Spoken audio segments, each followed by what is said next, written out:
Session है और हम प्रयास करेंगे इसको पूरे गीत को पूरा कवर करने का। तो टाइम बहुत कम दिया है।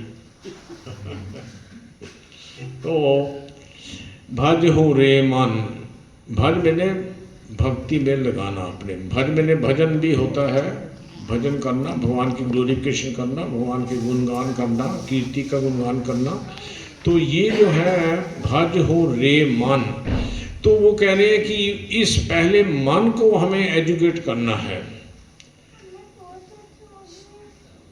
6 हमारे शत्रु हैं, 5 ज्ञान इंद्रियां और 6ठा मन। ज्ञान इंद्रियां कौन कौन सी है पता है आपको?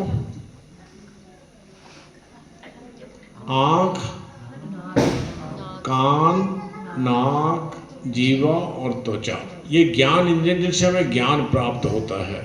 और कर्म इंद्रिय क्या है?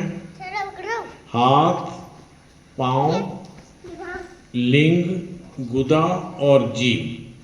तो ये 5 कर्म इंद्रिय जिनसे हम काम कर सकते हैं। तो ये जो है ज्ञान इंद्रियां, ये मन द्वारा कंट्रोल्ड है, और कर्म इंद्रिय जो है प्राण वायु द्वारा कंट्रोल्ड है। वायु के द्वारा ये हम हाथ हिल रहे हैं, अंदर प्राण वायु है, इसके कारण हिल रहे हैं, मैं बोल रहा हूँ इसके कारण वो हो रहे हैं। परंतु आंखें जो है ये मन के द्वारा कंट्रोल्ड है, ये जो है कान मन के द्वारा कंट्रोल्ड है। तो ये 6 हमारे शत्रु हैं, मन भी हमारा शत्रु है। तो यहाँ पर कहा जा रहा है शत्रु का मतलब कि आंखें देखती हैं, और आंखें जब देखती हैं तो उस दृश्य को देखने के बाद क्या होता है, हमारी उसमें आसक्ति हो सकती है। दूसरे अध्याय के 62वें श्लोक में भगवान बता रहे हैं अर्जुन को कि ध्यायतो विषयान पुंसा संग तेषु उपजायते। जब हम ध्यायतो यानी कि मन में वो चीज़ें ध्यान करते रहते हैं, ध्यायतो विषयान पुंसा संग तेषु उपजायते, तो मन जो है आँख के द्वारा हमें कोई चीज़ सुंदर लगती है, उसको हमें प्राप्त करने के लिए प्रयत्नशील होते हैं। तो उसके लिए हम क्या करते हैं, मन जो है हमारा उसमें लगातार उसमें चिंतन करना शुरू कर देता है। ध्यायतो विषयान पुंसा संग तेषु उपजायते, तो उसमें संग प्राप्त करने के हमें अपना यानी कि ये हमारा जो मन है बुद्धि के साथ मिलकर उसको प्राप्त करने का प्रयास करता है। संग तेषु उपजायते, संग करने का प्रयास करता है। तो अब हम यहाँ पर गोविंदास जी क्या कर रहे हैं, भज हूँ रे मन, भज हूँ कि ये मन जो है इसको हमें, मन जो है बेसिकली ये 5 जो कर्म इंद्रियां हैं, 5 ज्ञान इंद्रियां हैं, इसके ऊपर मन है। मन जो है इनका सीनियर है, ये मन के कंट्रोल में है ज्ञान इंद्रियां और कर्म इंद्रियां। तो ये जो अगर हम मन को कंट्रोल करने के, भज हूँ रे मन, यहाँ पर मन को कहा गया है कि मन को सेवा में लगाना है, भगवान की भक्ति में लगाना है, भगवान के भजन में लगाना है मन को। मन हमारा बहुत ज़्यादा बड़ा शत्रु है, मन हमारा बहुत ज़्यादा क्या है, मित्र है। सबसे बढ़िया मित्र मन है, सबसे बढ़िया मित्र हमारा, सबसे बढ़िया शत्रु हमारा मन है। कैसे, कोई उदाहरण आप देंगे? हरे कृष्ण, कोई उदाहरण?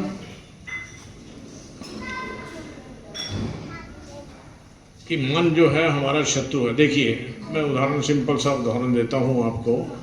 हरे कृष्ण, कि अभी मेरी प्रभु जी के साथ बहुत अच्छी दोस्ती है, बड़े अच्छा प्रेम भी है। अब ये प्रभु जी ने मेरे को आके बताया कि प्रभु जी आपने किससे दोस्ती कर ली, वो तो बहुत घटिया आदमी है, उनका तो संग कहीं और गलत जगह है, वो तो बाहर रेडियो पे भी जाके खा लेते हैं, मैंने देखा नहीं है। तो वो तो कुछ भी करते हैं। अब इनकी बात पर मेरे को थोड़ा थोड़ा विश्वास, हाँ मेरे को भी ऐसा लगता है भी हाँ कुछ ऐसा है गड़बड़। तो मन में इनके द्वारा बताई बात मेरे को घर कर गई। अब जब प्रभु जी मेरे को मिलेंगे तो मेरे को इनके विचार हमेशा याद आके तो मेरे में जो पहले प्रेम था उसमें थोड़ा सा दरार पड़ गई। अब मेरे को ये वो रूप इनका वही नजर आ रहा है, रेडियो पे खड़े खा रहे हैं, दूसरों का दूसरों का संग कर रहे हैं। तो मेरे को ये नहीं कि इनके अच्छे जो गुण हैं वो खत्म हो गए और बुरे गुण इनको सारे सामने आ गए।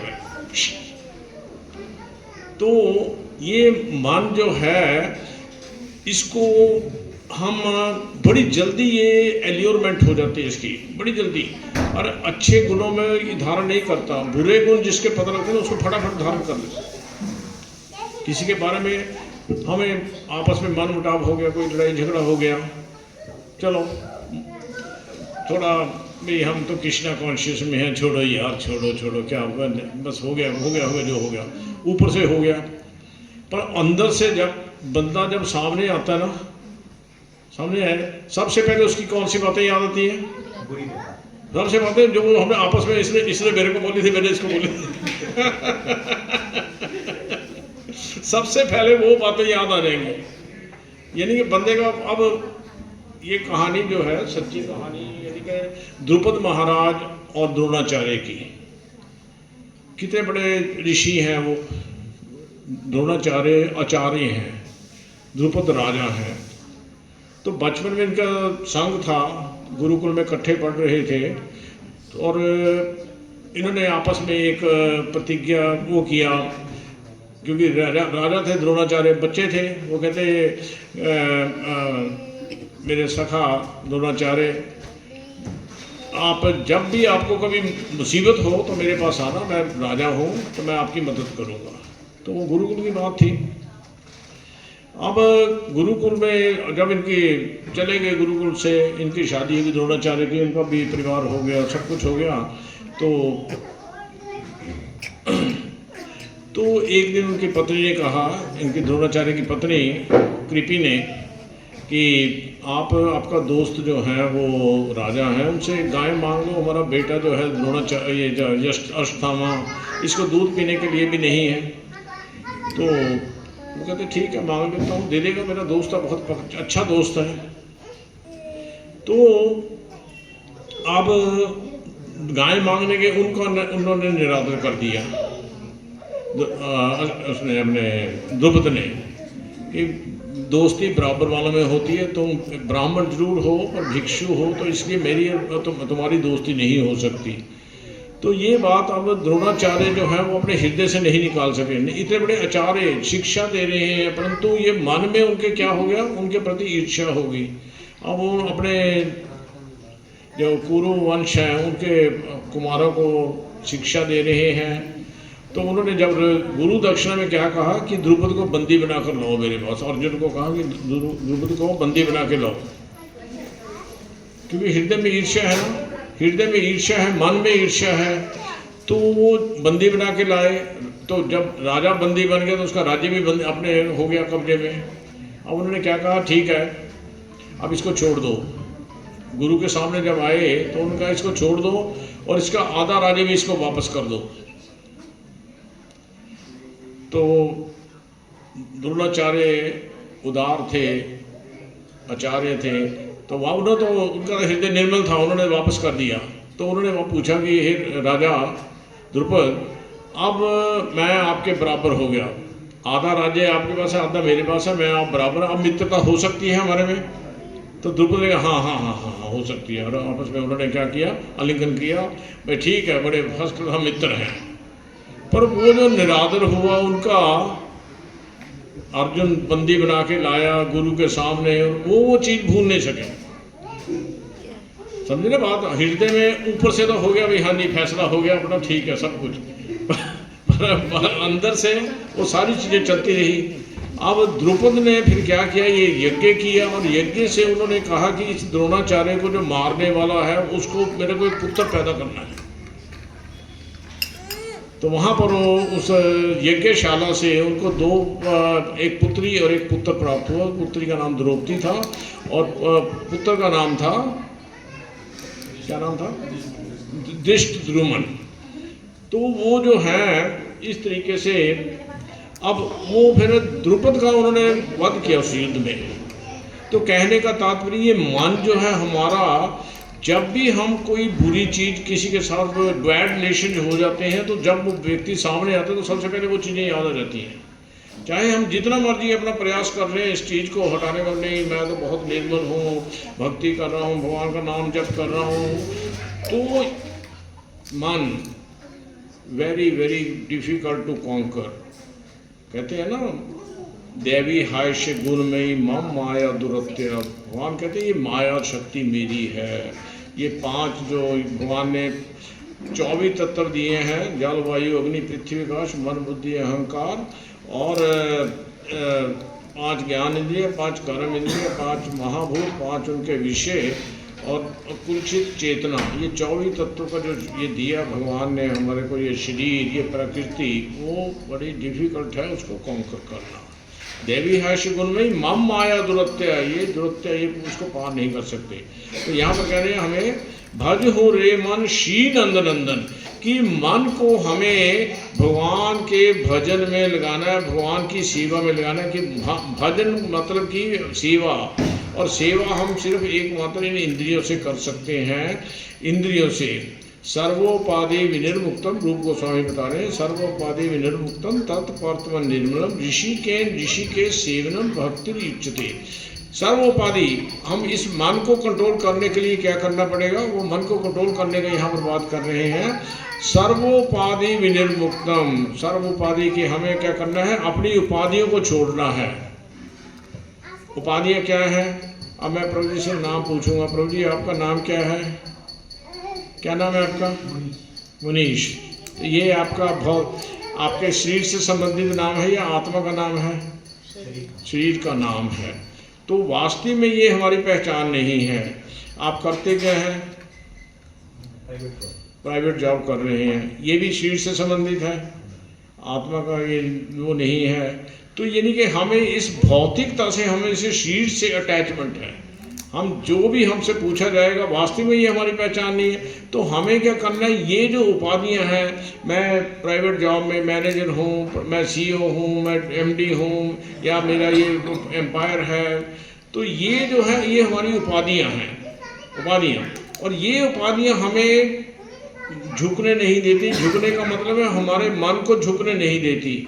अहंकार के कारण हम अपने आप को ऐसा सामने खड़े रखते हैं कि मैं सबसे ताकतवर हूँ, मैं सबसे बुद्धिमान हूँ, मैं सबसे धनवान हूँ। जो भगवान के ऐश्वर्य, थोड़े से ऐश्वर्य हमारे प्राप्त हो जाए तो हम अपने अहंकार में आ जाते हैं। परंतु बेसिकली सर्वोपाधि, मैं एमडी नहीं हूँ, मैं पिता नहीं हूँ, मैं क्या हूँ, ये हमें जानना है। भागवत में कहा गया है कि नाम विप्रो नाचा नरपति नापि वैश्य न शूद्रो नापि वर्णी नाचा गृहपति नापि वंशो यतिर्वा किंतु प्रबोधया निखिल परमानंद पूर्ण अमृतावधार गोपी भर्तु पाद कमलयोर दास दास दास दासानुदास। तो ये जो है हमारा बेसिक जो है पहचान क्या है, हमारी पहचान ये है कि हम भगवान के दास हैं। ना ब्राह्मण क्षत्रिय वैश्य शूद्र।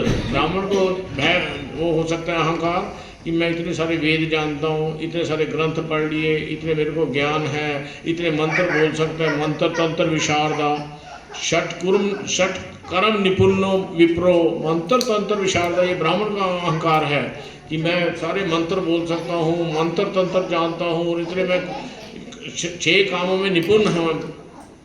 परंतु ये अहंकार का है। ना ब्राह्मण ना क्षत्रिय, मैं इतना वीर हूँ, इतनी मैं युद्ध जीत चुका हूँ, ये भी हमारा अहंकार का है।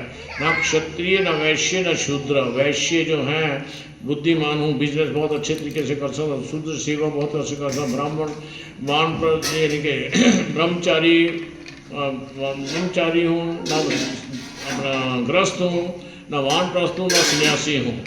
ये सब क्या है, हमारे अहंकार के सूचक हैं। परंतु हमें क्या करना है, हमें भगवान की सेवा में सेवक में बनना है। तो ये जब हम इस लेवल पर आ जाएंगे तो फिर मन जो है हमारा वो कंट्रोल हो जाएगा। और ये मन जो है इसको कहाँ पे लगाना है, हमें श्री नंद नंदन जो है, नंद के नंदन, नंद कौन है? भगवान कृष्ण के पिताजी। उनके नंदन जो हैं भगवान कृष्ण है स्वयं, उनके चरणों में हमें भज हो रे मन श्री नंद नंदन, उनके चरणों में हमें अपना मन लगाना है। तो ये मन जो लगेगा किस तरीके से? सर्वोपाधि विनिर्मुक्तम तत्पर्तमन निर्मलम। निर्मल हमारा हृदय जब तक नहीं होगा, जब तक हमारा मन नहीं लगेगा। निर्मल कैसे होगा? निर्मल तब होगा जब हम तीन तरह से अपने कर्म करने में उसको एक ही सिंक्रोनाइज करेंगे, एक ही लाइन में लेकर आएंगे। अभी तक क्या है? मन हमारा जो है, वाणी और शरीर, इंद्रियां, ये एक लाइन में होना चाहिए। एक लाइन का मतलब समझते हैं? कौन समझा है? एक लाइन का मतलब है कि जो मन में है वो वाणी में होना चाहिए, और जो वाणी में है वो हमारे एक्शनों में होना चाहिए। जब ये चीज हमारे में है तो फिर हमारा मन निर्मल है। अब आप अपना ये प्रैक्टिकल देख सकते हैं घर जाके। कई बार हम मन में कुछ होता है, ये शर्ट खरीदी है बाजार से, हाँ हनी प्रभु जी कितने खरीदी है? ये भी तो 500 रुपये की है, या रेडियो से खरीदी है तो ये तो 2000 की है। अब मेरे को झूठ बोल रहे हैं अपने अहंकार को बढ़ाने के लिए। हाँ ये 2000 की, वो अपने बड़ी अच्छी शॉप है, वो वहाँ से खरीद के लाए तो ये जो चीज़ें हैं ना, ये हमारे मन को निर्मल नहीं होने देती।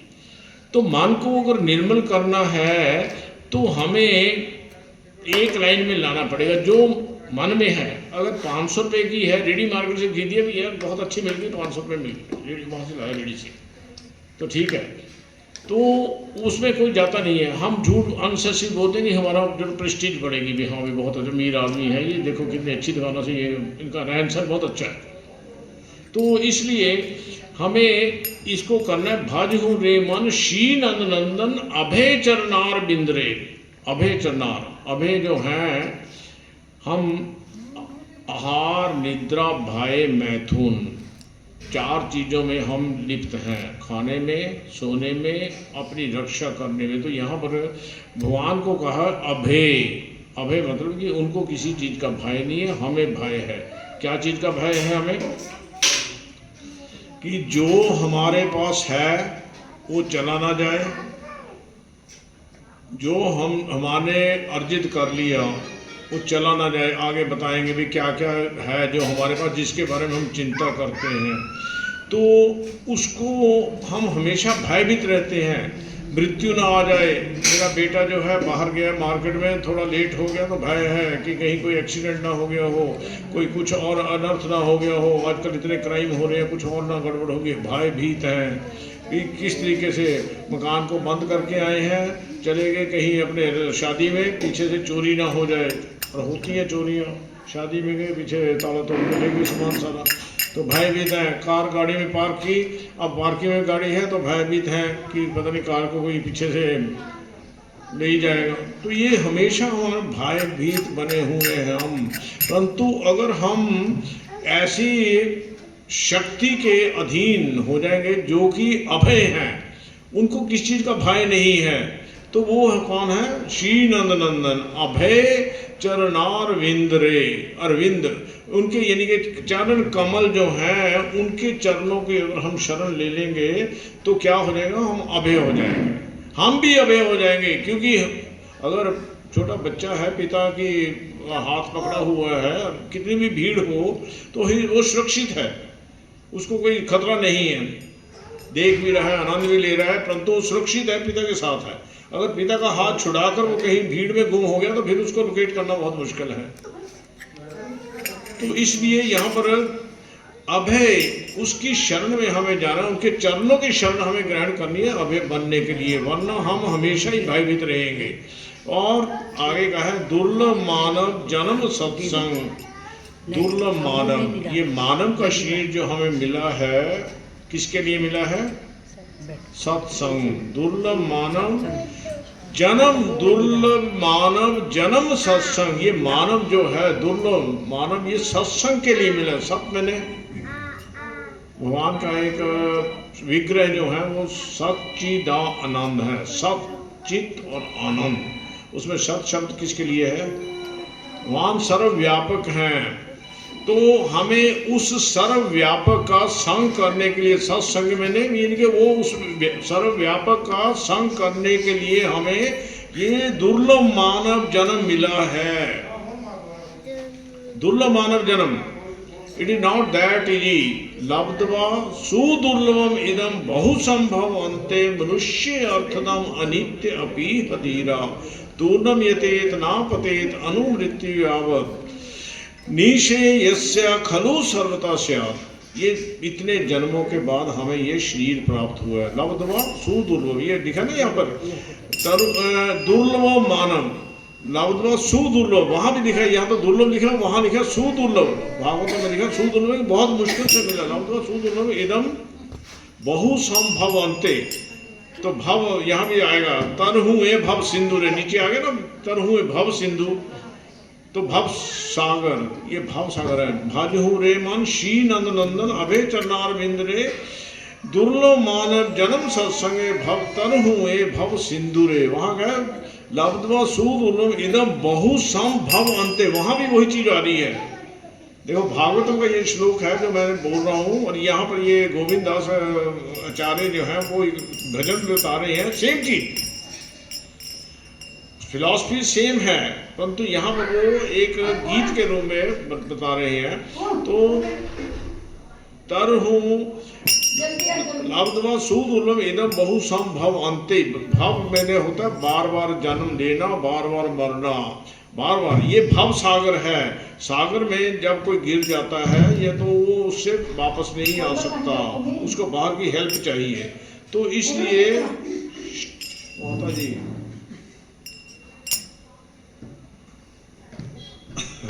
तो इसलिए दुर्लभ मानव जन्म सत्संग तरहु ए भव सिंधु रे। अगर सत मैंने अभी मैंने बताया ना, सर्वव्यापक भगवान, उसका संग करेंगे हम। उसका संग कैसे करेंगे? सर्वव्यापक है वो। कौन कौन संग कर किया भगवान का? रोज डेली हर चीज में आपको भगवान की प्रेजेंस देखनी है। हर चीज में, कोई भी चीज आप खा रहे हैं, फल खा रहे हैं, सेब खा रहे हैं, संतरा खा रहे हैं, संतरे को देखा आपने? किसने देखा है? खाने से पहले किसने देखा है? खाने से पहले किसने देखा है? हाँ, आपने देखा है। क्या क्या देखा बताइए, चलिए थोड़ा सा 5 मिनट और ले लीजिए, क्योंकि 15 मिनट तो हो गए। हाँ जी, माइक लो, बाइक लेके बताओ, ये संतरे में आपने क्या क्या देखा?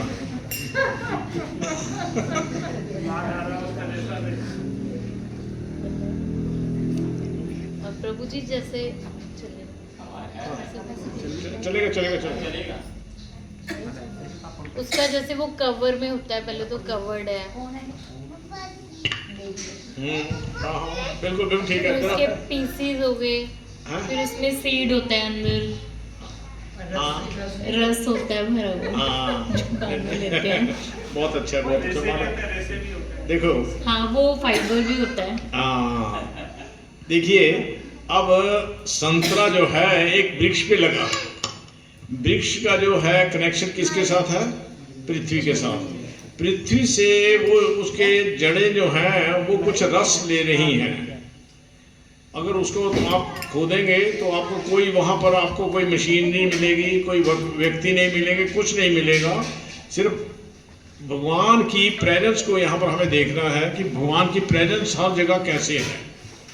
वो जो चीज़ मैं बताना चाह रहा हूँ वो ये है कि आपको हर चीज़ में भगवान की प्रेजेंस देखनी है। सत्संग में भगवान सर्वव्यापक हैं, और सर्वव्यापकों ने हर जगह देखना है, हर जगह देखना है, हर जगह महसूस करना है। वो कैसे महसूस करना है उसके लिए आज डिस्कशन करेंगे हम यहाँ पर थोड़ी देर के लिए। ये जो ग्रेस पीरियड मिला है हमें 5 मिनट का तो आपने संतरे की व्याख्या दी, बिल्कुल ठीक किया। तो देखो, अब नीचे से एक रस आया, पानी के रूप में वो रस है, तो वो है वृक्ष में बना, वृक्ष के ट्विग्स हैं, टहनियाँ हैं, पत्ते हैं, फिर फूल लगे उसमें और फूल के बाद फल लगे। तो किस तरीके से वो वृक्ष जो उसका रस है वो किस तरीके से वो अपने आप को, रंग भी आ रहा है उसमें नीचे से, अगर उसको काट देंगे तो वो कलरलेस मिलेगा फ्लूइड आपको, उसमें कोई रंग नहीं है, परंतु वृक्ष में जाके उसमें रंग भी प्राप्त हुआ उसको। तो अब धीरे धीरे धीरे धीरे वो जो फल है, पहले कच्चा फल है, कड़वा है, तो वो फल जो है अंदर जाके बढ़ रहा है वो, और उसका बाहर का शेल जो है वो कितना क्या हो गया, पीला। उसका कलर कौन सा है, पीला कलर है, और बढ़िया उसमें छिद्र भी हैं पर्सपिरेशन के लिए, उसमें कुछ जाने के लिए, आने के लिए, जो भी भगवान का अरेंजमेंट है। और फिर उसके अंदर जो है वो सेगमेंट्स में वो जो है उसकी वो बने हुए हैं, उसको किसी झिल्ली से उसने कवर किया हुआ, जैसे माता के अंदर पेट में गर्भ में बच्चा होता है, झिल्ली से कवर किया है, उसके हर उसकी जो क्या सेगमेंट जो है उसको कवर किया झिल्ली से, और उसके अंदर जो है हर बूंदे जो है उसको फिर आगे कवर किया हुआ है झिल्ली से। देखा उन्हें, देखा ना, रस डायरेक्ट उसमें नहीं है, उसके बाद वो छोटे छोटे उसके ड्रॉप्स हैं जो झिल्ली से कवर किए हुए हैं, और उसमें जो सेगमेंट जो उसका क्या बोलते हैं उसको, फाड़ी है, हाँ, जो उसमें बीज भी है, सॉलिड है, वो बीज सॉलिड है, और शेल जो है ऊपर का जो छिलका है उसका भी कलर डिफरेंट है, और उसका क्वालिटी भी जो है वो डिफरेंट है। तो इस तरीके से अब उसमें जो ड्रॉप है उसको कवर किया हो उससे अपने एक ब्रीक झिल्ली से, जब वो मुंह में डालते हो तो अपना फ्लूइड जो है उसमें वो हो जाता है, उसमें यानी कि कोई वो सॉलिड चीज़ नहीं है, पानी को उन्होंने इस तरीके से रस को इसमें कंट्रोल किया है। तो ये भगवान की क्या है, दिव्यता है, सत्संग। तो उस चीज में आप देखो कि कितने भगवान ने मान्यूटली उस चीज को क्रिएट किया है, कितनी दिव्यता उसमें दिखाई है। अगर आपको वो कहा जाए भी आपका संतरा ये आर्टिफिशियल तरीके से आपने बनाना है, रस की बात छोड़ो, वैसे ही बनाना, तो उसको एक संतरा बनाने में कितने पैसे लेंगे?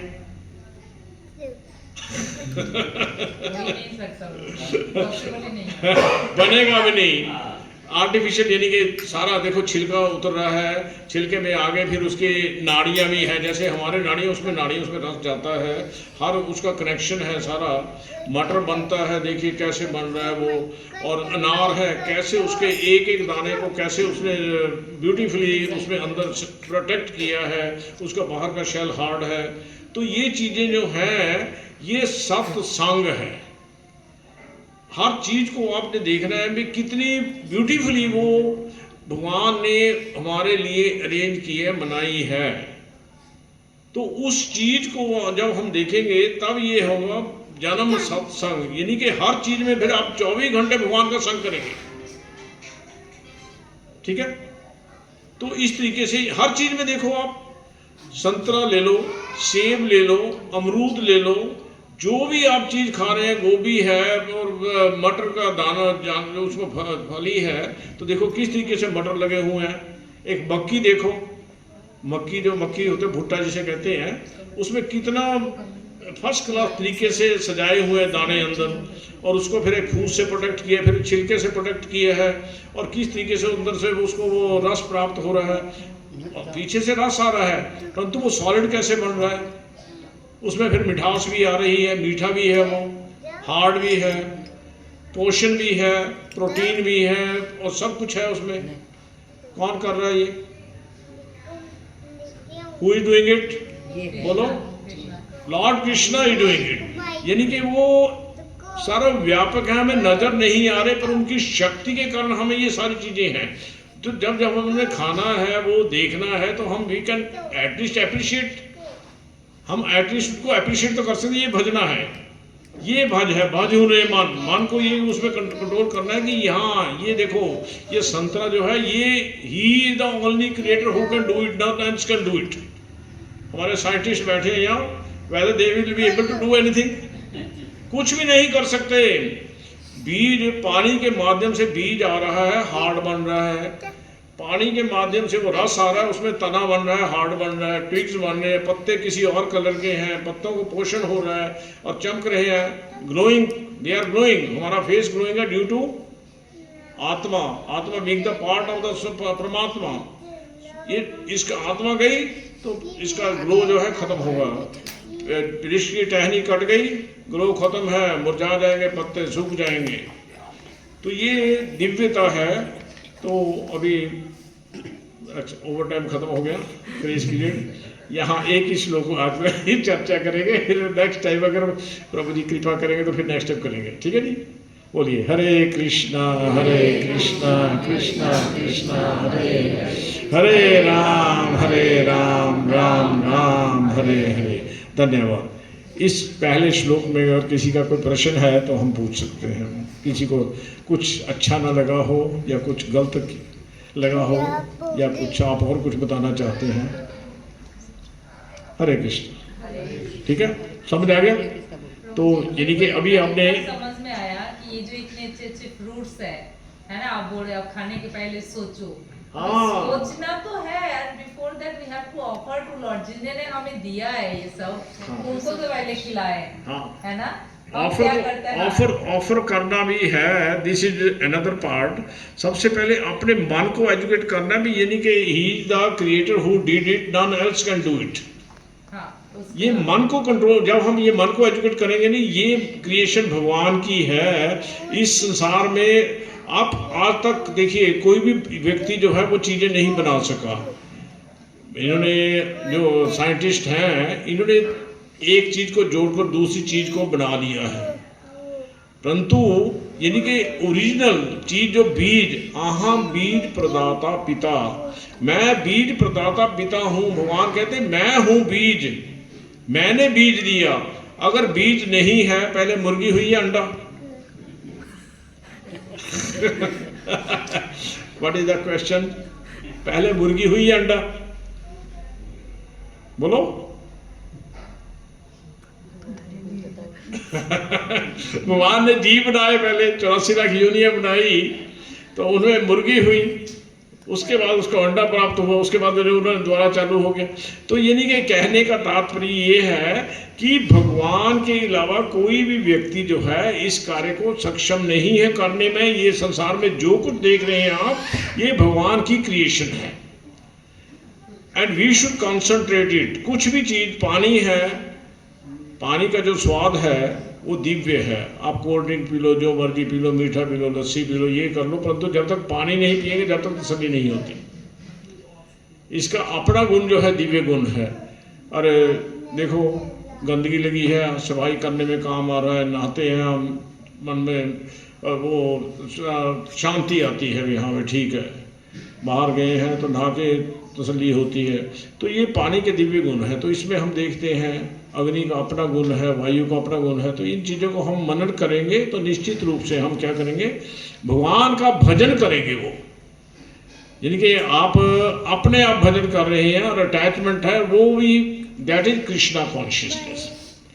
वो आज का श्लोक अगर आपने थोड़ा सा आपको अच्छा लगा तो अगर आज से शुरू कर देंगे ये चीज़ें मनन करनी, तो निश्चित रूप से भगवान के भक्त बन जाएंगे। और ये क्या हो जाएंगे, तरहुए भव सिंधु रे, भगवान इस भव सिंधु से बच जाएंगे बार बार जन्म लेना, बार बार मरने के लिए। हरे कृष्ण। ठीक है, हरे कृष्णा हरे कृष्णा हरे कृष्णा हरे कृष्णा कृष्णा कृष्णा कृष्णा कृष्णा हरे हरे हरे हरे हरे राम हरे राम हरे राम हरे राम राम राम राम राम हरे हरे हरे हरे। तो उन्होंने बताया कि किस प्रकार जो भगवान है सर्वव्यापक है, हर चीज के अंदर भगवान की शक्ति है। तो उनको हर चीज को जब हम अपने पास देखते हैं, किसी भी चीज को, तो हमें क्या होना चाहिए, भगवान का स्मरण होना चाहिए। पानी को देखते हैं, फल को देखते हैं, फूल को देखते हैं, तो हमें उसको देखना है। जब देख के किस प्रकार देखना है कि उससे हमें भगवान का स्मरण हो जाना चाहिए कि ये किसने बनाया है, भगवान ने बनाया है। जब इस प्रकार हम हर चीज में भगवान के दर्शन करेंगे तो हमारा जो हृदय है, जो हमारा मन है, वो क्या होगा, कृष्णा कॉन्शियस होगा। यस, हरे कृष्णा। ठीक समझा, ब्यूटीफुली एक्सप्लेन, बिल्कुल सही बोला इन्होंने। जैसे आजकल धूप में हम ऊपर छत पे बैठ जाते हैं, तो मेरी छोटे वाली बेटी ने पूछा कि मम्मा किसी दिन तो स्काई में ऐसा वाला डिजाइन होता है, तो किसी दिन ऐसा हो जाता है। मैं कहा वो भगवान जी जब फ्री होते हैं ना, वो ड्राइंग्स बनाते हैं। तो उसका ना, हाँ भगवान जी बनाते हैं। यानी कि फिर आप के बच्चे भी कृष्णा कॉन्शियस हो जाएंगे, आप भी कॉन्शियसनेस में हो जाएंगे, और निश्चित रूप से सारे जो सत्संग कर रहे हैं भगवान के साथ जुड़ जाएंगे। हरे कृष्ण। अभी कीर्तन करेंगे सब।